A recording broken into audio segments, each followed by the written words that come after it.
Bonjour à toutes et à tous, je suis avec Raphaël Lapin. Raphaël, pour ceux qui ne te connaissent pas, qui es-tu? Bonjour aux pigistes, bonjour Daniel, et bonjour à la Guadeloupe qui nous regarde. Alors, qui suis-je? Raphaël Lapin, je suis candidat aux élections législatives sur la troisième circonscription de la Guadeloupe. Dans la vie professionnelle, je suis avocat. J'ai enseigné à l'Université des Antilles, à l'Université de Caen, à l'Université de Cergy-Pontoise. J'ai été pendant plus de 5 ans attaché parlementaire, député des Outre-mer, député de la Guadeloupe, député de la Polynésie française. J'ai été juriste en commission des lois et juriste en cabinet d'avocat. Et je suis plus simplement un Guadeloupéen engagé au service de son pays. Raphaël, tu as fait tes études en France, hexagonale.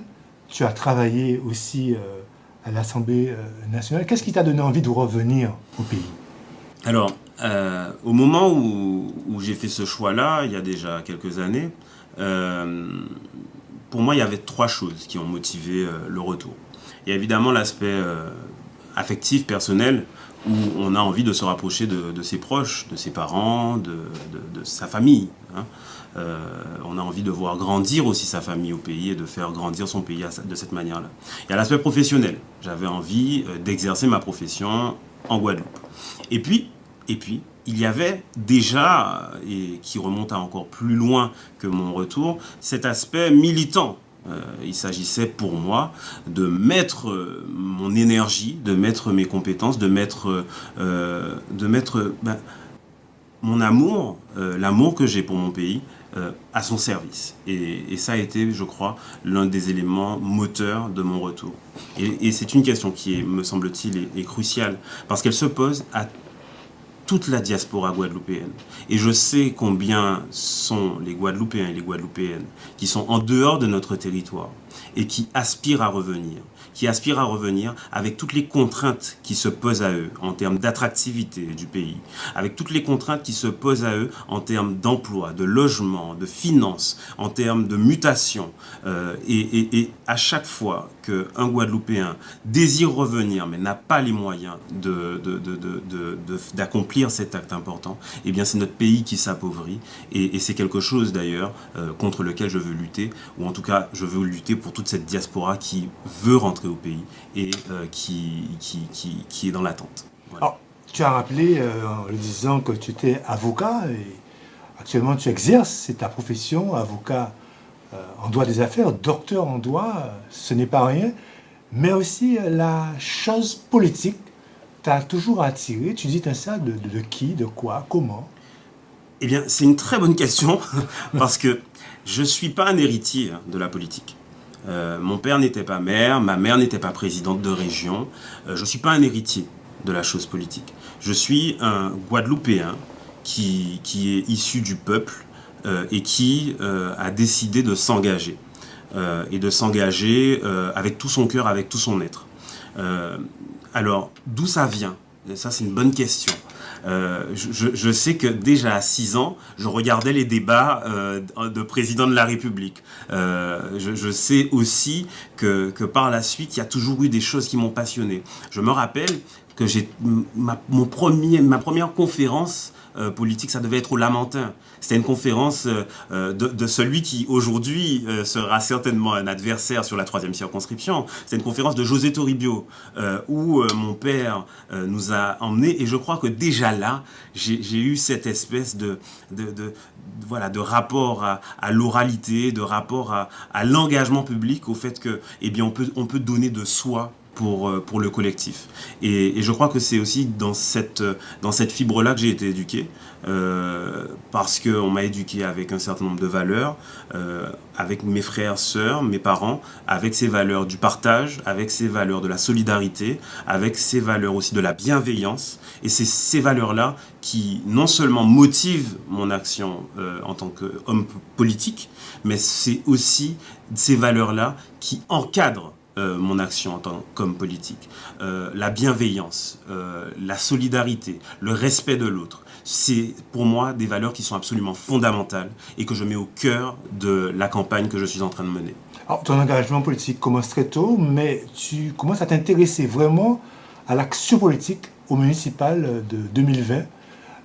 c'était le départ, le gong, parce qu'après, tu as aussi participé aux élections régionales. Alors, raconte-nous un peu comment ça s'est passé. Alors déjà, la chose commence en 2015. En 2015, avec cet appel que j'ai d'un directeur de service de l'Assemblée nationale qui me propose de rejoindre la commission des lois de l'Assemblée. Et puis dans la foulée, je rencontre une députée de la Polynésie française, Maïna Sage, que je salue, qui me propose de venir travailler à ses côtés. Et on a travaillé ensemble avec bonheur pendant un peu plus d'1 an au service des Outre-mer. Et on a eu de belles victoires pendant cette année-là. Et puis ensuite, je suis en contact avec un candidat aux législatives en 2017, à l'époque où sort mon deuxième bouquin, et qui me propose de devenir là aussi son attaché parlementaire. Donc déjà, au sein du cœur du réacteur, et ayant les informations sensibles, je me retrouve évidemment à être dans les couloirs de l'Assemblée, à travailler au service de mon pays, sur des dossiers importants. La question du chlordécone, c'est pas une question que je découvre aujourd'hui. La question de l'eau en Guadeloupe, c'est pas une question que je découvre aujourd'hui. La question des sargasses, c'est une question sur laquelle j'ai déjà évidemment travaillé en profondeur. Mais les questions aussi plus profondes, la question du développement économique, du modèle de développement économique qu'il faut pour la Guadeloupe et au-delà pour l'ensemble des Outre-mer. La question, évidemment, de la paix sociale dans notre pays. Une question qui est mise à l'épreuve très régulièrement. C'est une question que j'ai eu l'occasion de traiter en tant qu'attaché parlementaire pendant les 5 années qui se sont écoulées à l'époque où je travaillais à l'Assemblée nationale. Et ce sont des questions qui continuent de préoccuper mon esprit et qui ont guidé l'écriture du programme qui va être présenté incessamment. Alors maintenant, effectivement, tu as évoqué, Dan, je me permets de te tutoyer. Bien sûr. Tu as évoqué ce passage de l'homme de l'ombre presque à la lumière avec cet engagement sur les élections municipales en 2020 et cet engagement sur les élections régionales en 2021. C'était un choix qui était, et je le dis ici, les choix que j'ai opérés étaient des préalables nécessaires à ma candidature d'aujourd'hui. C'est-à-dire que lorsque j'ai décidé de m'engager en 2020 sur les élections municipales et lorsque j'ai décidé de m'engager lors des élections régionales en 2021, j'avais en tête de me présenter aux élections législatives sur la 3e circonscription de la Guadeloupe. Et c'est d'ailleurs pour ça, Dan, parce que je suis quelqu'un de cohérent, que je n'ai pas cherché à avoir de mandat lors de ces élections-là. C'est-à-dire que lorsque on est aux élections municipales, j'avais la possibilité d'être sur une liste où j'aurais été élu et où j'aurais pu exercer en tant qu'exécutif même de la collectivité. Dans le bureau, j'avais la possibilité aussi de faire d'autres choix lors des élections régionales. Je ne les ai pas faits parce que j'ai accepté de me mettre au service dans un premier temps. Non seulement pour apprendre, mais au-delà de cette démarche initiatique, cette démarche d'apprentissage, je voulais aussi faire la démonstration aujourd'hui que je ne suis pas à la recherche d'un mandat pour être dans un mandat, pour toucher un mandat. Ce n'est pas mon objectif, ce n'est pas ce qui motive mon action. Moi, ce que je veux, c'est servir mon pays. Et là où je sais que je vais pouvoir servir mon pays, c'est en tant que député de la Guadeloupe. Parce que tout me mène à ce mandat-là. Tout me mène à exercer cette fonction-là. Tout me mène à écrire les lois qui vont faire le futur de notre pays. Tout me mène à ça. Et donc, nécessairement, quand je fais le choix pour les municipales et pour les régionales de m'engager, je ne suis pas à la recherche d'un mandat. Et encore aujourd'hui, je ne suis pas en quête d'un mandat. Je suis en quête de sens. Et le sens politique, le sens de l'action, c'est précisément arrêter de courir tous les mandats. Arrêter de chercher à être maire d'un côté, à être député de l'autre, à être président de région de 3e part. Chaque élu a un rôle essentiel. Et quand on passe son temps en campagne, eh bien on ne fait pas le rôle d'élu pour lequel la population nous a élus. Et précisément, moi, aujourd'hui, à ton micro, Dan, je prends l'engagement que élu député de la Guadeloupe en juin 2022, eh bien il ne faudra pas compter sur moi pour conduire une liste avant la réélection en 2027. Parce que les 5 années que je me propose d'être élu député de la Guadeloupe, eh bien, j'exercerai pleinement le mandat que les Guadeloupéens m'auront confié. Et c'est là-dessus que je compte rétablir la confiance entre le peuple et ses représentants. Alors, Raphaël, l'avantage que tu as par rapport à certains candidats dans ta circonscription, c'est que tu as travaillé à l'Assemblée nationale. Oui, Tu connais donc la lourdeur quand même de la tâche absolument. et aussi le temps que ça demande. Est-ce que justement tu mettras au service de la population toute l'expérience que tu as eue précédemment à l'Assemblée nationale? Mais au-delà de cela, je mettrai l'expérience, l'énergie, l'envie que j'ai au service de mon pays, l'amour de mon pays que j'ai, le respect de la parole donnée. Tout ça, ce sont des choses qui sont absolument cardinales dans l'engagement d'un député. Tu sais, Dan, moi, ce que j'ai pu constater avec beaucoup d'élus, c'est que on dit quelque chose ici à la population, aux syndicats, aux représentants des associations. Et je ne sais pas qu'est-ce qui se passe. On prend l'avion à Pôle Caraïbes, en passant si c'est le manque de pression ou quoi, et quand on arrive à Paris, hop, la valière là est montée et il y aura dit circuler monsieur le ministre, il n'y a rien à voir. Et on dit le contraire à Paris de ce qu'il y avait à dire et de ce sur quoi on s'est engagé. Et je crois que c'est de là que vient le désamour de la population. Le désamour de la population vient précisément du fait que trop longtemps on a tenu des doubles discours. Et qu'aujourd'hui, il faut que ça s'arrête. Il faut que ça s'arrête. Il faut qu'on puisse dire à la population la vérité. Et il faut qu'on puisse dire aux représentants de l'exécutif les attentes de la population guadeloupéenne. Et je crois que la population a été claire lors des dernières élections présidentielles. Il faudrait être fou pour ne pas entendre la colère qui a été exprimée par la population. La population en a marre du double discours. Elle en a marre qu'ici on lui dise quelque chose, qu'à Paris on dise autre chose. Eh bien moi aujourd'hui, en tant que député de la Guadeloupe, j'écouterai ma population. Et je porterai sa voix à Paris, à chaque fois que nécessaire, dans l'hémicycle, dans les cabinets ministériels. Alors, à propos de paroles données, à propos justement de la population, quelle est ta position concernant le personnel soignant non vacciné? Alors, c'est une question qui est particulièrement importante, parce qu'on sait tous qu'en Guadeloupe, lorsque le CHU éternue, c'est la Guadeloupe qui s'enrhume. Et donc, il faut qu'on soit clair là-dessus, et il ne faut pas qu'on fasse de démagogie. Il ne faut pas qu'on fasse de promesses démagogiques. La situation dans laquelle se retrouvent les personnels soignants aujourd'hui est suffisamment grave. Je l'ai dénoncé au mois de novembre en défendant la jeunesse. Je le redis aujourd'hui. C'est une situation qui est grave.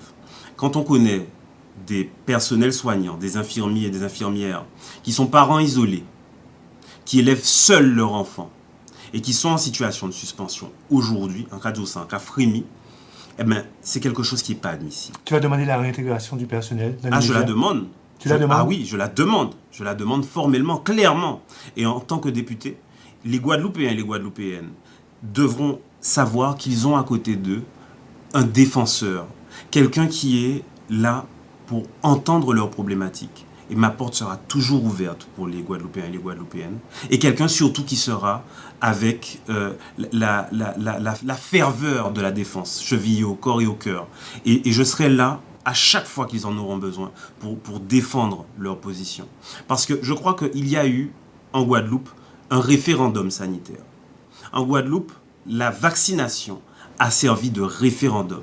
Quand 70% d'une population s'exprime, on ne peut pas attendre de la population qu'elle s'exprime autrement quelques mois plus tard dans les urnes. Et le référendum sanitaire a parlé. Le référendum sanitaire a parlé et l'État ne peut pas rester sourd à ce référendum sanitaire. Les élus ne peuvent pas rester sourds à ce référendum sanitaire. La colère qui a été exprimée quelque temps plus tard, lors de l'élection présidentielle, doit aussi interpeller. Elle doit aussi interpeller la conscience de la classe politique. Et à ce titre-là, il faut qu'on soit aussi clair. Alors, tu sais, je me permets à ce stade une petite digression. J'ai entendu sur les réseaux sociaux dire que je serais candidat de ceci, candidat de cela. Que les choses soient claires, je ne serai pas le candidat d'Emmanuel Macron lors des élections législatives sur la 3e circonscription. Je ne serai pas le député d'Emmanuel Macron après les élections législatives de la 3e circonscription. Et je serai un député qui ira siéger là où on me permettra d'avoir une expression libre, forte et claire au service de mon peuple. Voilà ce qui me préoccupe aujourd'hui. Voilà ce qui préoccupe mes jours et mes nuits. Tu te présentes sous quelle bannière, GUSR? Non, je serai un candidat libre, un candidat sans étiquette, parce que je ne crois pas que les Guadeloupéens aujourd'hui attendent, parce que tu sais, la question se pose de savoir, est-ce que au regard de l'élection présidentielle qui a eu lieu au premier tour, j'aurais pu, de manière dirigonflisse, dire que je suis mélenchoniste aujourd'hui? Eh bien, je ne suis pas un dirigonflisse.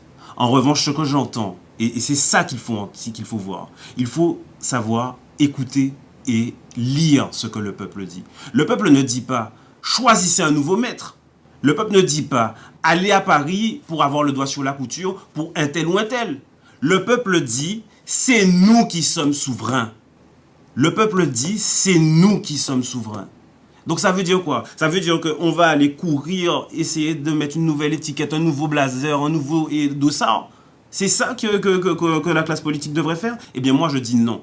Je ne vais pas chercher un nouveau dossard. Je ne vais pas chercher à Paris un nouveau maître qui attendra de me dire ce qu'il faut faire pour les Guadeloupéens et les Guadeloupéennes. Je vais aller dire à Paris ce qu'attendent les Guadeloupéens et les Guadeloupéennes.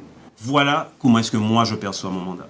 Et pour terminer, Raphaël, je te laisse le mot de la fin pour t'adresser aux électeurs de ta circonscription. Eh bien, je crois qu'à travers notre échange, on a pu percevoir la passion qui est la mienne à mettre évidemment mes compétences. Ce que tu as décrit, cette expérience que j'ai eue à l'Assemblée nationale, et j'aurais pu en parler très longuement, j'aurais pu parler des combats que nous avons menés, j'aurais pu parler des combats que nous avons gagnés, des combats que nous n'avons pas gagnés suffisamment, de la difficulté de mener ces combats-là, avec un pouvoir qui a parfois été sourd, un pouvoir qui a parfois été isolé, un pouvoir qui a parfois refusé d'écouter. J'aurais pu parler de tout ça, de tous ces combats-là. Mais ce que je sais, c'est qu'en tant que combattant, en tant que guerrier, je vais mettre toute mon énergie au service de ma population. Et oui, je crois que cette énergie-là et que cet amour que je porte pour mon peuple, avec les compétences que je crois pouvoir mettre à son service, seront utiles et de manière durable pour mon pays. Raphaël Lapin, merci. Merci à toi, Dan.